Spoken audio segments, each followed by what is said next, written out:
안녕하세요. 계기공학과 석사 3학기에 재학 중인 유승걸입니다. 이번 데이터 사이언스 파이널 프로젝트에서 저는 통화량 변화에 따른 서울 부동산 가격의 변동성과 그리고 통화량이 변화할 때 이제 타임 딜레이에 따른 영향을 확인해 보고자 분석을 진행하였습니다. 먼저 분석을 위해서 통화량과 부동산 가격의 연관성을 확인하기 위해서 여러 가지 변수들을 선택하였는데, 먼저 통화량, 그리고 금리, 코스피, 대통령과 같은 변수들을 선택하였고, 이제 통화량과 금리 같은 경우에는 중복되고 비슷한 성격의 변수들, 그런 인덱스들이 굉장히 많아서 다중공산성 제거를 통해서 이러한 중복되는 변수들을 제거를 해주었습니다. 그리고 이렇게 전처리 된 프로세스된 데이터셋을 가지고 폐기 분석을 진행하여 통화량과 부동산 가격 간의 변동, 연관성을 확인해 보았고, 이제 타임 레그가 존재할 때 이러한 분석의 모델들에 어떤 영향을 끼치는지 확인해 보았습니다. 인사이트와 밸류로서는 이제 통화량과 부동산 가격은 꾸준히 증가하는 분포를 가짐을 확인할 수 있었는데, 이제 좌측의 그래프를 보시면은 이제 이 스캐터가 분포가 굉장히 일사분면적으로 치우쳐져 있는 것을 확인할 수 있었습니다. 그리고 대통령에 따라서 나누어 보았을 때는 이러한 분포가 굉장히 형태가 다양함 또한 확인할 수 있었습니다. 다음으로 회귀 분석을 통해서 통화량 변화에 따른 타임 딜레이가 적용되었을 때 오히려 신기하게도 p-value가 그렇지 않은 경우에보다 더 낮게 나옴을 확인할 수 있었고, 이를 통해서 통화량 변화와 부동산 가격의 변동 간의 시간적 차이가 존재할 때 오히려 회귀 분석 모델이 더 정확하게 나오는 경향성이 있음을 확인할 수 있었습니다. 이상으로 발표를 마치도록 하겠습니다. 감사합니다. 안녕하세요. 국어교육학과 박사과정생 천혜주입니다. 저는 초등학교 교사의 읽기유창성 인식 및 지도 유형에 대한 연구를 다음과 같이 진행했습니다. 읽기유창성은 텍스트를 빠르고 정확하고 적절한 표현으로 읽는 것을 의미하며 아동의 텍스트 이해를 위해 전제되는 개념입니다. 과연 교사들은 해당 개념을 어떻게 인식하고 지도하는지 확인하기 위해 군집 분석을 수행했습니다. 이를 위해 설문을 제작해 응답을 수집하고 최적의 모형을 탐색한 후 최종 군집 분석 결과를 확인했습니다. 다음에 온라인 설문을 통해 총 176명의 교사 응답을 수집했습니다. 전체 데이터보다 보라색으로 표시한 종속 변수 데이터에 한정해서 군집을 도출했을 때 설명력이 높음을 확인했습니다. 수집한 데이터가 대체로 범주형 속성임을 고려해서 가우어 거리를 계산했습니다. 덴드로그램과 스캐터플롯으로 자료를 시각화하면 두 가지 그림처럼 데이터가 묶이는 것을 확인할 수 있었는데요. 이때 최적의 군집수를 판단하기 위해 아래 그림과 같이 실루엣 방법을 수행했습니다. 이 중 군집 간 교집합이 가장 적고 데이터의 속성을 잘 설명하는 3개의 군집 모형으로 최종 확정하였고, 이를 기반으로 PAM 군집 분석을 수행하였습니다. 그 결과 다음과 같이 군집 형성을 확인하였습니다. 각 군집을 소극적 실천형, 임의 실천형, 전문가형으로 명명하였습니다. 비율은 5대 4대 1 정도로 나타났습니다. 군집 1은 유창성 지도 빈도가 상대적으로 낮고 주로 교과서를 중심으로 지도하는 소극적인 지도 형태를 보였습니다.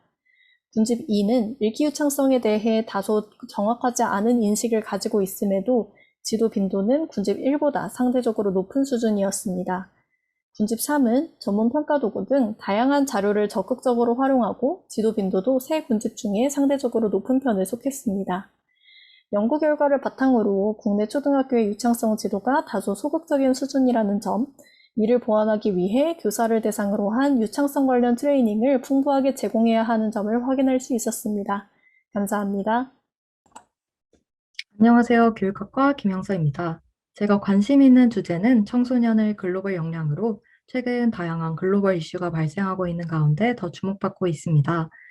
이 역량은 2018년부터 국제학업성취도 평가연구 피사에서 측정되기 시작했는데요. 구성 요소들 간의 관계와 변수 차원이 검증되지 않아서 비판을 받고 있는 실정입니다. 그리고 학생들의 글로벌 역량을 어떻게 키워나갈 것인지에 대한 연구가 부족합니다. 이러한 문제들을 해결하기 위해서 처음으로 네트워크 분석을 시도했습니다. 데이터로는 약 60만 명의 전 세계 학생들을 대상으로 측정한 피사 평가 데이터를 활용했는데요. 아래서 전처리를 실시한 후 연결만 분석을 할 때 첫 번째로 이 심리적 호인의 변수 네트워크를 추정했습니다. 이때 노드는 사람이 아니라 변수가 되는 것이고 엣지는 편상관계수 partial correlation coefficient가 됩니다. 그 다음으로 중심성을 측정했고 부트스트랩을 통해서 결과가 정확한지 검증했습니다. 결과를 간략히 보여드리면 네트워크를 이렇게 시각화했는데요. 엣지의 굵기는 관계 강도를 나타내고 색깔은 상관을 보여주는데 파란색은 정적 상관, 빨간색은 부적 상관을 나타냅니다. 예를 들어 이민자에 대한 태도 노드는 글로벌 마인드와 정적인 관계에 있죠. 그런데 표에 나타난 4개의 차원과는 다르게 네트워크가 크게 하나, 둘, 셋, 3개의 클러스터로 분리되고 있는 모습을 확인했습니다. 따라서 피사에서 제시한 차원과 그에 속하는 변수들이 잘 구성된 것인지에 대해 의문을 제기할 수 있습니다. 그리고 네트워크에 학교 요인과 가족 요인을 추가하였는데요. 부모, 특히 어머니가 활용하는 언어가 다양할수록 학생이 말하는 언어 수가 많았습니다. 학교 요인 가운데에서는 학습 활동이 행동력과 정적으로 관련이 있고 사별적인 분위기는 타인에 대한 존중과 부적으로 상관을 보였습니다. 이는 글로벌 이슈와 관련된 학습 활동을 늘리고 학교 내 차별적인 분위기를 개선해야 한다는 메시지를 전달합니다. 네트워크 분석을 통해 이러한 상관관계를 한눈에 파악할 수 있어서 글로벌 역량을 높이는 방법에 대해 인사이트를 얻었습니다. 이상 발표를 마치겠습니다. 감사합니다. 안녕하세요. 저는 Comparison of Beer and Wine Consumption Around the World라는 주제로 발표를 준비한 심리학자 김가람입니다.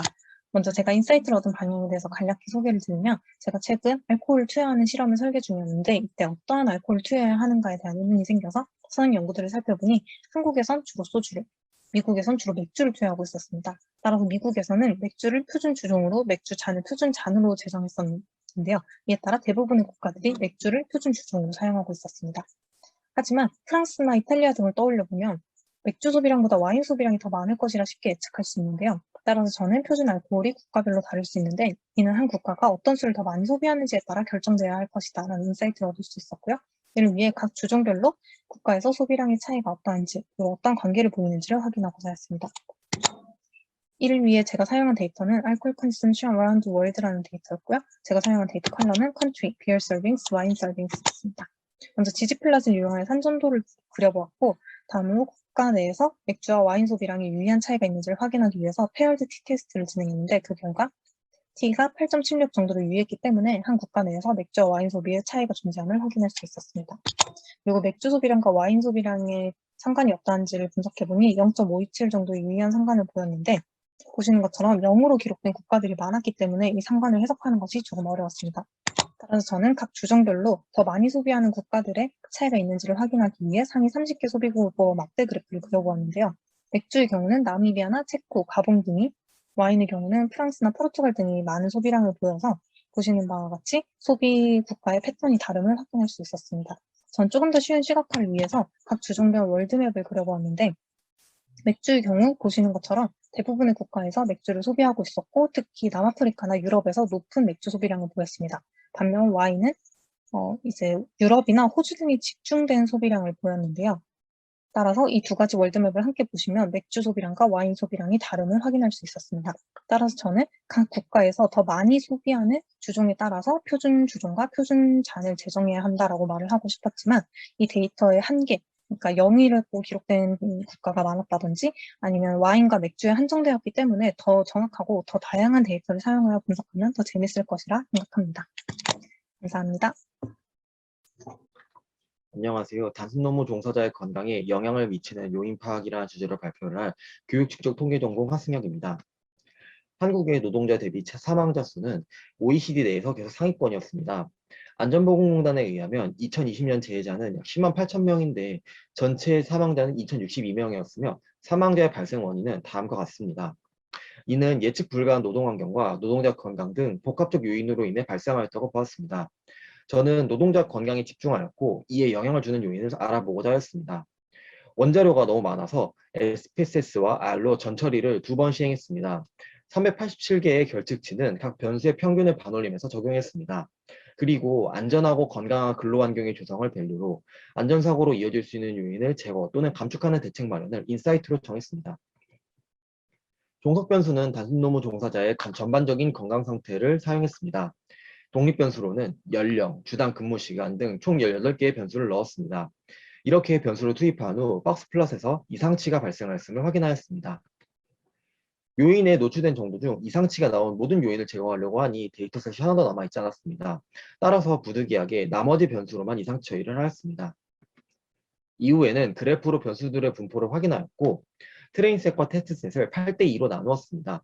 그 이후 로지스틱 회계 분석으로 단순 노무 종사자의 건강에 정적인 영향을 미치는 요인은 근무 시간, 근무 환경 만족도, 긍정적인 느낌이었고 부적인 영향을 미치는 요인은 연령, 수면 문제, 기계 등의 진동, 피로 통증을 주는 자세 등 7개의 변수가 유의했음을 확인하였습니다. 모집의 값을 도출하였으며 해석은 다음을 참고하시기 바랍니다. 주목할 점은 주당 근무 시간이 건강에 정적인 영향을 미치는 것으로 나타났는데 보호구를 갖춘 상태에서 노동시간이 적절하다면 몸을 건강하게 할 수도 있겠지만 노동시간이 과하면 오히려 몸을 해칠 수도 있습니다. 따라서 이에 대한 추가적인 고찰이 필요합니다. 마지막으로 이 연구의 한계점은 조사 대상의 모호성, 코딩 실력의 미숙함, AUC 값이 0.673으로 더 낮게 나왔다는 점이었습니다. 그리고 산업 현장에서 긍정적인 마음을 가질 수 있는 작업 환경 조성과 근로자의 전반적인 건강 관리가 필요하다고 느꼈습니다. 또한 데이터 분석을 통해 나온 결과를 맹신하지 말고 직접 해석해보면서 고민하고 의사결정을 내릴 수 있어야겠다고 생각했습니다. 이상 발표 마치겠습니다. 감사합니다. 안녕하세요. 저는 의공학을 전공 중인 김예광입니다. 저는 보행 중 다리 움직임을 이용한 개인 식별을 내용으로 발표를 준비했습니다. CCTV를 이용한 개인 식별은 각종 수사에 있어서 매우 중요한 요소입니다. 얼굴을 이용하는 방법은 얼굴이 가려지거나 어두운 환경에서는 식별하기 어려움이 있습니다. 보행을 이용하는 개인 식별은 네이버 지식백과에 써있을 정도로 널리 알려진 방법인데요. 그만큼 여러 가지 연구도 진행되고 있습니다. 그 중에 하나로 보행 동영상을 이용해 높은 정확도로 개인 식별을 성공한 연구가 있습니다. 그러나 전신 동영상만을 사용하였기 때문에 신체 일부가 가려졌을 때에도 같은 결과가 나온다는 보장이 없습니다. 따라서 저는 개인 식별에 필요한 정보가 적을수록 실생활에 적용하기에 유리하다고 생각하였고 보행 중 하지 움직임만으로 개인 식별을 할 수 있을지 파악하고자 합니다. 6명을 대상으로 보행 중 종아리와 허벅지의 각속도를 측정하였고 보행한 데이터를 보행 주기로 잘라 데이터 길이를 정교화한 데이터를 인풋으로 개인 식별 번호를 아웃풋으로 하여 딥러닝을 진행하였습니다. 보시는 그래프는 전처리된 실제 데이터를 모두 겹쳐서 사람별로 시각화한 것인데요. 눈으로 보기에는 구별하는 것이 조금 어려워 보입니다. 이 데이터를 딥러닝을 이용해 분류한 결과로 약 81%의 정확도를 얻었습니다. 본 연구에서는 부착용 센서로 각속도를 측정하였지만 센서 없이 각속도를 측정할 수 있는 툴이 많이 개발되어 있기 때문에 이를 활용하면 보행 중 하지 각속도만으로 개인 식별을 실생활에 충분히 적용할 수 있다고 기대됩니다. 이상으로 발표를 마치겠습니다. 들어주셔서 감사합니다. 안녕하십니까. 경제학과 박사과정 홍설산입니다. 저는 일별 데이터를 이용한 주가 변동의 예측이라는 주제로 발표를 시작하겠습니다.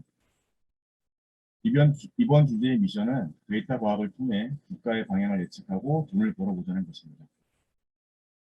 로직 분석을 이용하여 주식 변동을 예측할 것이며 이를 위해 일별 데이터를 수집하고 중요한 변수를 선택한 후 트레이닝 셋에서 모형을 수집하고 테스트 셋을 통해 예측력을 확인할 것입니다.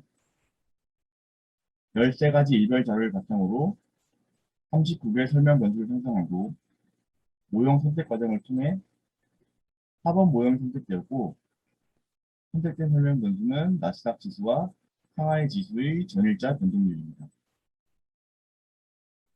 두 변수를 최근 200일간의 테스트 셋과 나머지 기간의 트레이닝 셋으로 나누어 각각 시각해보면 분류의 여지가 보이는 것 같습니다.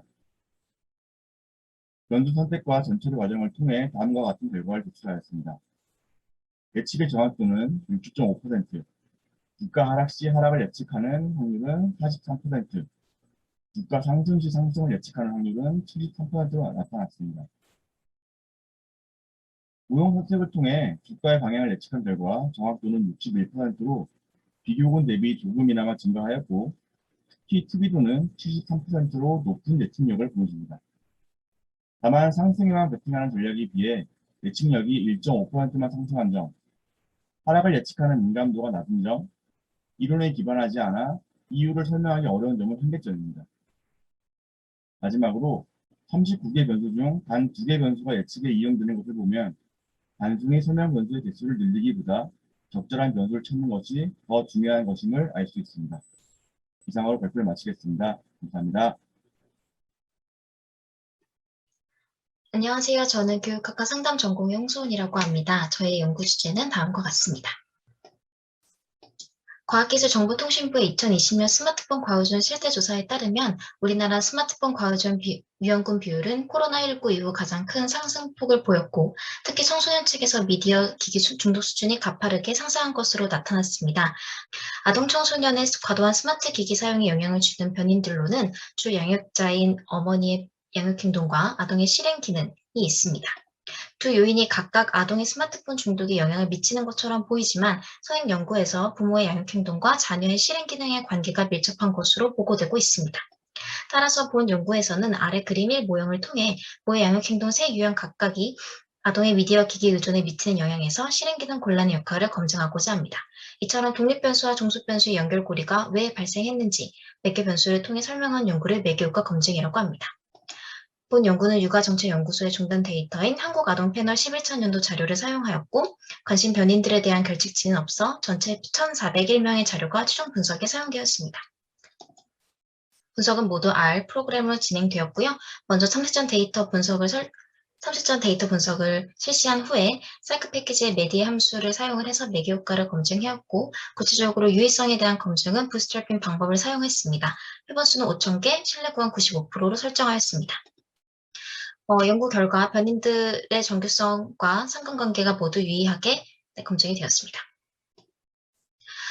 그 다음에 먼저 권위적 양육행동의 경우 아동의 실행기능 곤란과 미디어 기기 의존을 부적으로 예측하였고 권위주의적 양육행동은 아동의 실행기능 곤란과 미디어 기기 의존을 정적으로 예측하였으며 허용적 양육행동도 같은 양상을 보였습니다. 마지막으로 부스트래핑 방법을 이용해 총 5,000번의 무작위 표집으로 세 모형 각각의 매개효과를 검증한 결과 모든 경로의 95% 신뢰 구간이 0을 포함하지 않아 매개효과가 통계적으로 유의한 것으로 나타났습니다. 본 연구의 제한점으로는 먼저 모든 변인들이 설문지를 통해 측정되었고 측정 오차가 분석에 고려되지 않은 점입니다. 다음으로는 횡단 자료를 분석하여 연구 결과를 통해 변인 간의 인과성을 추론하기 어렵다는 점입니다. 감사합니다. 안녕하세요. 저는 애플리케이션 리뷰 분석을 통한 카시어링 이용자의 연도별 키워드 및 감정 분석에 대해서 발표할 기업학과 박사과정 홍준호입니다. 저는 블랙박스 센서 데이터라든지 단말의 응답 시간 같은 이런 스트럭처드 데이터를 이용한 분석을 회사에서 진행을 하고 있는데요. 저는 저희가 만든 시스템이 과연 사용자가 어떻게 느꼈을지가 굉장히 궁금해서 이를 데이터로 확인해보자 해서 본 프로젝트를 진행하였습니다. 저는 데이터를 선정할 때 고객 불만 접수라든지 소셜미디어로부터 데이터를 한번 확인해봤었는데 이게 좀 큰 단점들이 있어서 결국에는 애플리케이션 리뷰를 통해서 분석을 진행했는데요. 이게 서비스와 리뷰와의 상관성이 굉장히 데이터에 비해서 높았고 양이 충분했기 때문이었습니다. 전체적인 구조는 다음과 같은데요. 전 처리 부분에서는 파이썬을 이용해서 데이터를 크롤링 해오고 이를 형태소로 분리를 했는데 한국어 그 자체도 있지만 이를 기계 번역을 통해서 영어로도 토커나이즈를 하였습니다. 이를 분석할 때는 저희가 렉시콘을 이용해서 앱 리뷰 감정 분석을 했는데 앱 리뷰의 평점으로는 전체적인 문맥 감정 그리고 단어 자체가 갖는 이런 세부적인 감정으로 이를 분석하였습니다. 결과는 다음과 같은데요. 긍정 감정 같은 경우에는 연도별 항목이라는 순서나 양이 상당히 유사했었고 부정 감정에서는 항목별 차이가 좀 있었습니다. 근데 이런 부정 감정에서 아니다 라는 이런 단어만 보더라 하더라도 단어 자체의 감정보다는 문맥적 이해가 굉장히 필요로 했기 때문에 어떻게 이를 해결할 수 있을까 하다가 저는 이런 기계 번역 필터를 사용을 해봤습니다. 그래서 이를 토커나이즈를 해보니까 이렇게 나왔는데요. 특히 긍정 감정 같은 경우에는 easy, comfortable 이런 부분들이 긍정적인 감정으로 표현이 되었고 부정 감정 경우에서는 penalty, accident 이런 것들이 저희의 부정 감정으로 표현이 된 것 같습니다. 그래서 저희는 감정 분석이 이런 사전에만 또 의존을 하기 때문에 좀 하기가 어려웠었고 특히나 한국어 자연어체가 굉장히 어려웠었습니다. 단어 그 자체보다는 문맥에 대한 의미가 굉장히 중요했기 때문이고요. 또 기계 번역을 사용했기 때문에 데이터셋의 편향이 분명히 발생했을 것 같고 감정을 일으킨 구체적인 원인 파악을 하기는 못했습니다. 그래서 이런 원인도 한번 파악해보고 반기나 분기별 동향도 살펴볼 예정입니다. 감사합니다. 안녕하세요. 저는 고대 화학과에 재학 중인 홍지원입니다. 제가 오늘 발표드리고자 하는 주제는 Digging Possible Cancer Candidates with Effective Gene X Targeted Drugs라는 주제입니다. 아직 퍼블리시되지 않은 데이터가 좀 있어서 모든 진들의 명들은 센서됐다는 점 양해 부탁드리겠습니다. 제가 사용한 데이터는 Cancer Cell Line Encyclopedia에 있는 RNA 발현량인 RPKM 데이터였습니다. 해당 셀라인들에 대한 메타데이터를 담고 있는 셀라인 어노테이션 파일과 함께 병합을 하여 그 중에서 저희가 보고자 하는 카테고리에 비어 있거나 아니면 아더로 관심 밖의 데이터를 갖고 있는 경우들을 모두 제거하여 총 408개 셀라인들을 인풋으로 이후 분석에 사용을 하였습니다. 가장 먼저 멀티콜리너리 테스트를 진행을 하였고 모든 뉴메리컬 바이오들에 대해서 해당 코릴레이션이 0.9보다 작거나 같았기 때문에 해당 모든 데이터 세트를 사용을 하였습니다. 이후 저희의 관심사였던 진 X에 대한 아웃라이어를 제거하기 위해서 박스플롯을 그려보았는데요. 그 중에서 아웃라이어를 모두 제거한 뒤 이제 75개의 데이터 포인트가 남게되었습니다. 이 75개의 데이터 포인트들에 대해서 추후 분석을 진행을 하였고요. 먼저 RPKM value distribution을 보기 위해서 히스토그램을 그려보았는데 이제 크게 오히려 좀 작았던 밸류들이 많았었고요. 그리고 몇 개의 굉장히 높은 밸류들이 눈에 띄었습니다. 젠더에 따른 혹시 차이가 있는지를 확인하기 위해서 젠더에 따라 색깔을 다르게 주어봤는데요. 크게 코릴레이션을 보이진 않았고요. 단지 이제 피메일 환자들에서 좀 더 많았다는 점, 그리고 굉장히 높은 밸류들을 갖는 것이 피메일 환자들에서 더 많이 나왔다는 정도의 분석을 볼 수 있었습니다. 그 이후 뉴메리컬 밸류들과 해당 지인의 RPK 밸류들 코릴레이션을 보기 위해서 뉴메리컬 카테고리를 확인을 하였는데 크게 코릴레이션이 없는 것으로 보였고요. 마찬가지로 힙맵을 그려서 다른 타겟진들과의 코릴레이션이 있는지를 보려고 했는데 크게 코릴레이션을 볼 수 없었습니다. 오히려 프라이머리 사이트에 따른 차이가 좀 있었는데 이제 스캔, 본, 소프트 티슈들이 센트럴 너버스 시스템과 함께 높은 RPKM 밸류를 보여서 이제 해당 셀라인들의 좀 타겟이 될 수 있지 않을까라고 희망합니다. 정해주셔서 감사합니다. 안녕하세요. 컴퓨터공학과 석사과정 김진국입니다. 저는 웹 스크래핑과 텍스트 분석을 통해 현재 구인 시장에서 기업의 선호도가 가장 높은 개발자에 대해서 알아보았습니다. 제 전공인 컴퓨터공학 분야에 빠르게 변화하는 특성으로 인해 진로를 어떻게 정해야 할지, 그리고 해당 분야에서는 어떤 기술 역량을 쌓아야 할지 고민해보았던 경험을 바탕으로 이러한 주제를 선정했습니다. 기업들의 개발자 수요 파악과 선호 기술 역량 파악을 위해서 제가 사용한 데이터는 개발자 채용 플랫폼인 점픽과 원티드 2개 웹사이트의 채용 공고 페이지를 스크랩한 HTML 파일입니다.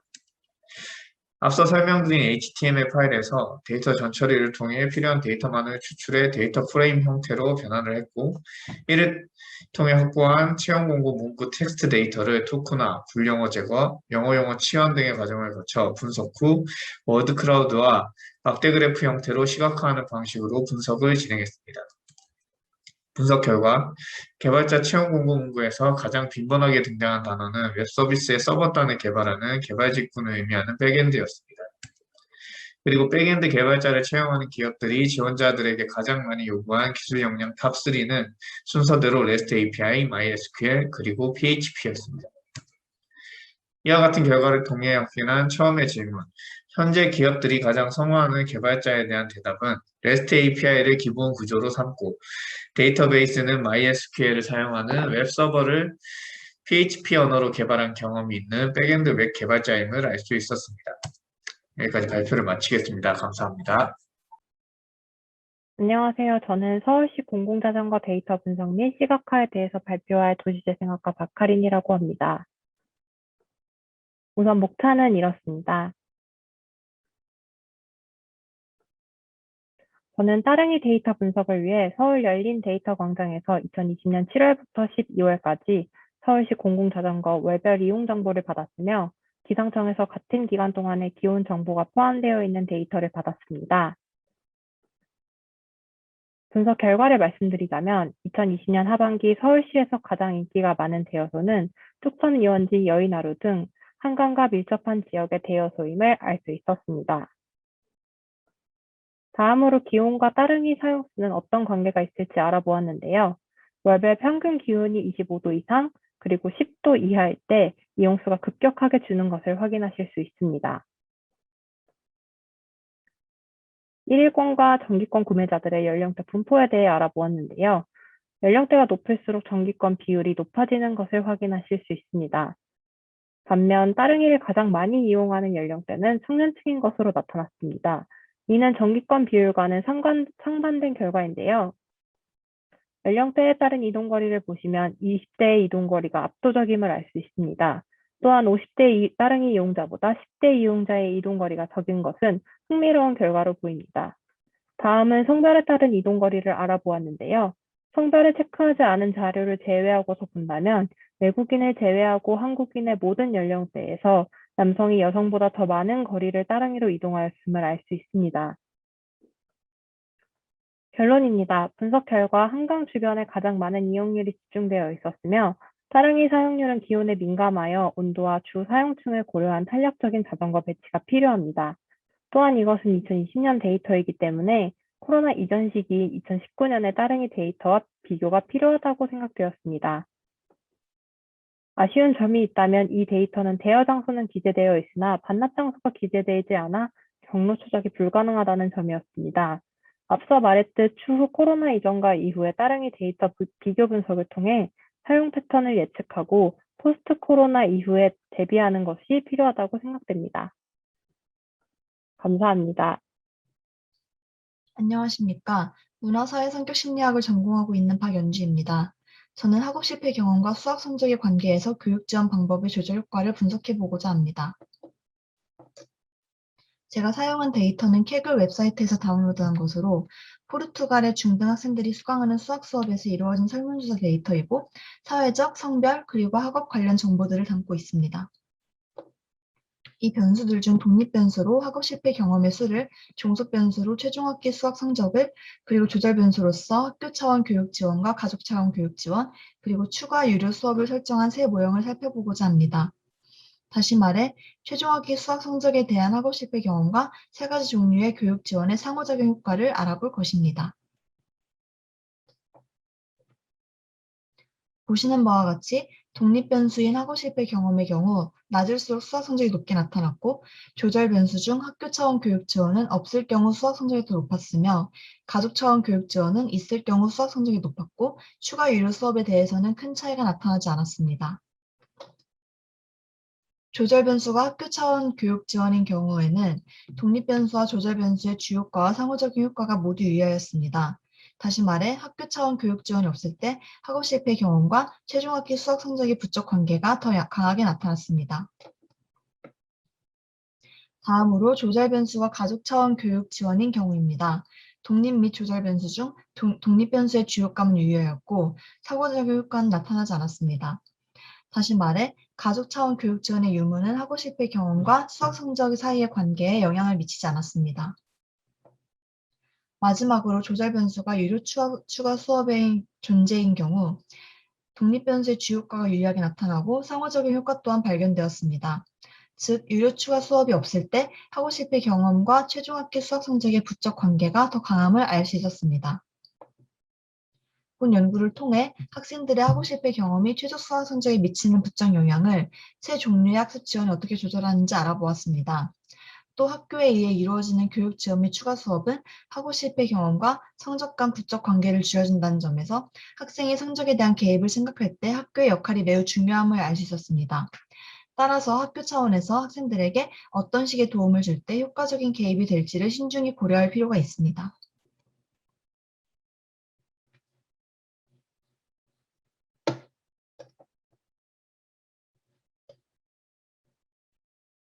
해리포터 스크립트 감성 분석에 대해 발표할 심리학과 성소입니다.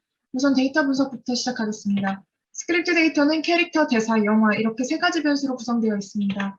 영화별 전체 대사량을 보면 세 영화 모두 비슷한 양의 대사량을 보임을 알 수 있고 캐릭터별 대사량을 보면 역시 주인공인 해리와 론, 헤르미온느의 대사가 상위권을 차지하고 있음을 확인할 수 있습니다.